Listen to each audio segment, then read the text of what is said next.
Madi-disappoint ako dito kasi isip ko lugar lang siya.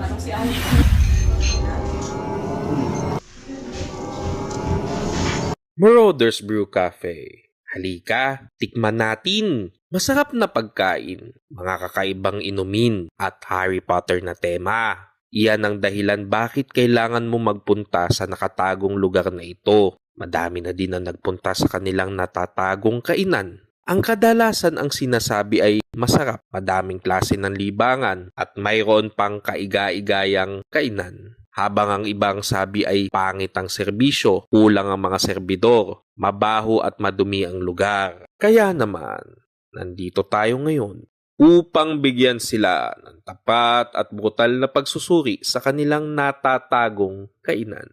Halika sa Baguio!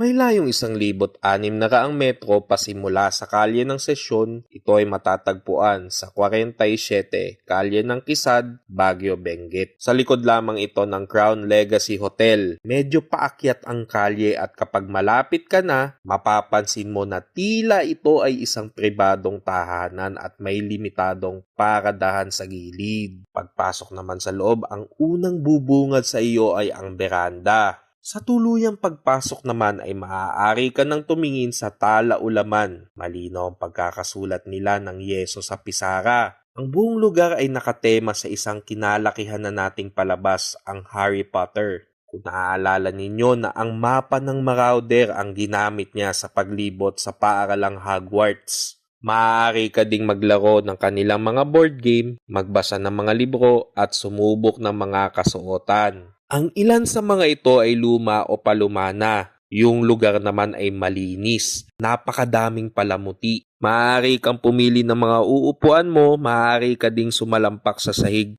Heto na nga, kami ay kumuha ng breadsticks, honey garlic chicken thai at special carbonara. Habang butterbrew at merly na matcha naman para sa aming inumin. Tikman na natin! Ang una ay ang pampaganang breadsticks, cheesy pepperoni. Mayroon itong 3 pirasong tinapay na may kasamang mabawang na mayones ang dawdawan sa gilid. Yung isa ay parehas ngunit maanghang. Ito yung spicy. Ito yung hindi. Nunod to.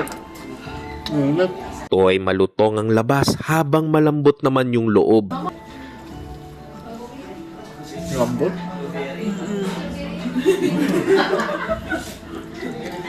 Malambot sa loob. Crunchy sa labas.